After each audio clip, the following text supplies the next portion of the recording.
எல்லாருக்கும் வணக்கம். முந்தைய பதிவில் நாம் டவ் தியரியை பார்த்தோம்.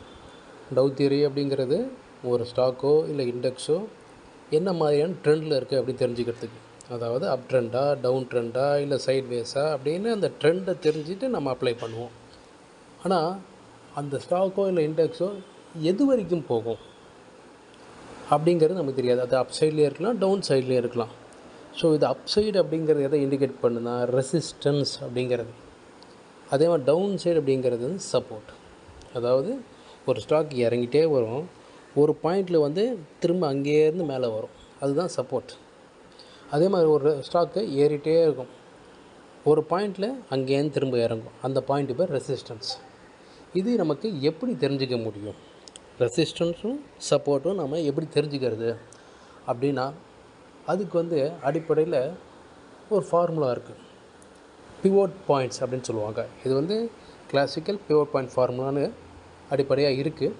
ஏற்கனவே இருக்கிறது தான், நம்ம புதுசாக எதுவும் கண்டுபிடிக்கல. அதனால் அந்த இருக்கிற அந்த பிவோட் பாயிண்ட் ஃபார்முலாவை நாம் எப்படி ஒர்க் பண்ணுது அப்படிங்கிறத அதை பார்ப்போம். அதுக்கு முன்னாடி நமக்கு இந்த பிவோட் பாயிண்ட் ஃபார்முலா கண்டுபிடிக்கிறதுக்கு முன்னாடி நமக்கு வேல்யூஸ் தேவை. என்ன வேல்யூஸ் அப்படின்னா, மார்க்கெட்டோட ஹை, லோ, க்ளோஸ், ஓப்பன், இந்த மாதிரி எல்லா வேல்யூஸும் தேவை. இதெல்லாம் நம்ம வந்து இப்போது எல்லாருமே இந்த கேண்டில் ஸ்டிக் பேட்டர்ன் யூஸ் பண்ணுறதுனால எல்லாருக்குமே பார்க்க தெரியும். இருந்தாலும் அதை ஒரு எக்ஸாம்பிளுக்காக கொடுத்துருக்கு, தெரியாதவங்க இதை வச்சு தெரிஞ்சுக்கலாம். High, low, open, close. ஒரு புல்லிஷ் கேண்டில்னால் எப்படி இருக்கும்? புல்லிஷ் கேண்டில் ரெப்ரசன்ட் பண்ணுறது க்ரீன் கலர் ரெப்ரசன்ட் பண்ணும். இதை bearish candle red colour represent பண்ணும். அதில் எது ஹை, எது லோ, எது ஓப்பன், எது க்ளோஸ் அப்படிங்கிறத க்ளீனாக நீங்கள் பார்த்து தெரிஞ்சுக்கலாம். இதுதான் ஒரு அடிப்படை. இப்போது இந்த பிவோட் பாயிண்ட் கேல்குலேஷன் ஃபார்முலா, இது அடிப்படையில் ரெண்டு இருக்குது. ஒன்று வந்து இன்வெஸ்ட்மெண்ட்டுக்காக. இன்வெஸ்ட்மெண்ட் அப்படிங்கிற இடத்துல ஷார்ட் டேர்மாகவும் இருக்கலாம், லாங் டேர்மாகவும் இருக்கலாம். அதாவது 3 months, 6 months, 1 year அப்படின்ற மாதிரி கணக்கு. ஸோ எது வேணாலும் இந்த இன்வெஸ்ட்மெண்ட் ஃபார்முலாவை நீங்கள் யூஸ் பண்ணலாம். இன்னொன்று வந்து பியூர்லி இன்ட்ராடே. ஸோ இது மாதிரி ரெண்டுத்தையும் கேட்டகரைஸ் பண்ணி வச்சுருக்காங்க. அது ரெண்டுமே என்னங்கிறத நம்ம பார்ப்போம். இப்போது இன்வெஸ்ட்மெண்ட் அப்படின்னு டிசைட் பண்ணுறீங்க, ஆனால் அதுக்கு பீரியட் இருக்குது. 3 months, 6 months இல்லை 1 year அப்படிங்கிறத நீங்கள் டிசைட் பண்ணிவிட்டு இப்போ இந்த பிவோட் பாயிண்ட்டுக்கான ஃபார்முலாவை அப்ளை பண்ணலாம். இப்போ இந்த ஃபார்முலா என்ன சொல்லுது? ஃபஸ்ட்டு பிவோட்டை கண்டுபிடிங்க அப்படின்னு சொல்லுது. பிவோட்டை கண்டுபிடிக்கிறதுக்கு நம்ம என்னென்ன வேல்யூஸ் தேவை? ஹை, லோ, க்ளோஸ், மூணும் தேவை. ஸோ இந்த ஹை, லோ, க்ளோஸ் வந்து எப்படி எடுக்கணும் அப்படின்னா, இப்போது ஒரு 6 மாதமே நம்ம இன்வெஸ்ட் பண்ண போகிறோம்னு வச்சுப்போம். இது ஜூன் மாதம். 6 மாதம் அப்படின்னா ஜான் டு ஜூன் இந்த பர்டிகுலர் ஸ்டாக்கு எவ்வளோ ஹை போயிருக்கு, எவ்வளோ லோ போயிருக்கு, எங்கே ரீசெண்டாக க்ளோஸ் ஆகிருக்கு அப்படிங்கிறத இந்த 3 வேல்யூவும் எடுத்து இந்த ஃபார்முலாவை அப்படியே அப்ளை பண்ணிங்கன்னா பிவோட் கிடைக்கும். ஸோ பிவோட்டை வச்சு ஃபர்தராக ரெசிஸ்டன்ஸ் 1, சப்போர்ட் 1 அதை கண்டுபிடிக்கலாம். அடுத்து ரெசிஸ்டன்ஸ் 2, சப்போர்ட் 2, அடுத்தது ரெசிஸ்டன்ஸ் 3, சப்போர்ட் 3. இது மாதிரி 3 வேல்யூவை கண்டுபிடிக்கலாம்.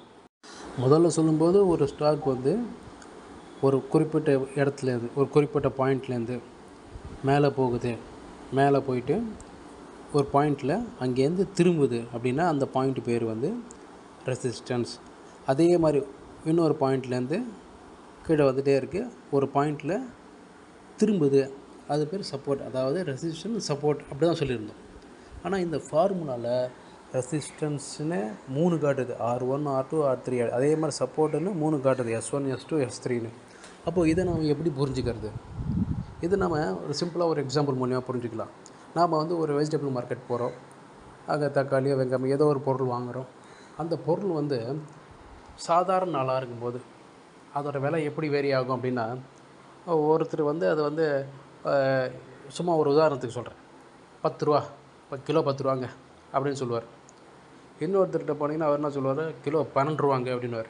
இன்னொருத்தர்கிட்ட போனீங்கன்னா 8 ரூபான்னு கூட சொல்லுவார். அப்போது ஒரு சாதாரண நாளில் அதோட வேரியேஷன் எப்படி இருக்குது? 8 ரூபா, 10 ரூபா, 12 ரூபா. ஸோ இந்த இடத்துல இந்த 10 ரூபான்றதை நீங்கள் பிவோட்டாகவும், சப்போர்ட் அப்படிங்கிறது 8 ரூபாயும், ரெசிஸ்டன்ஸ் அப்படிங்கிறது 12 ரூபா வரைக்கும் அப்படிங்கிற மாதிரி கணக்கு வச்சுக்கலாம். இது வந்து சாதாரண நாளில். இதே ஒரு ஈவெண்ட்டுன்றது இந்த இடத்துல நம்ம ஏதோ ஃபெஸ்டிவல் மாதிரி கூட வச்சுக்கலாம்.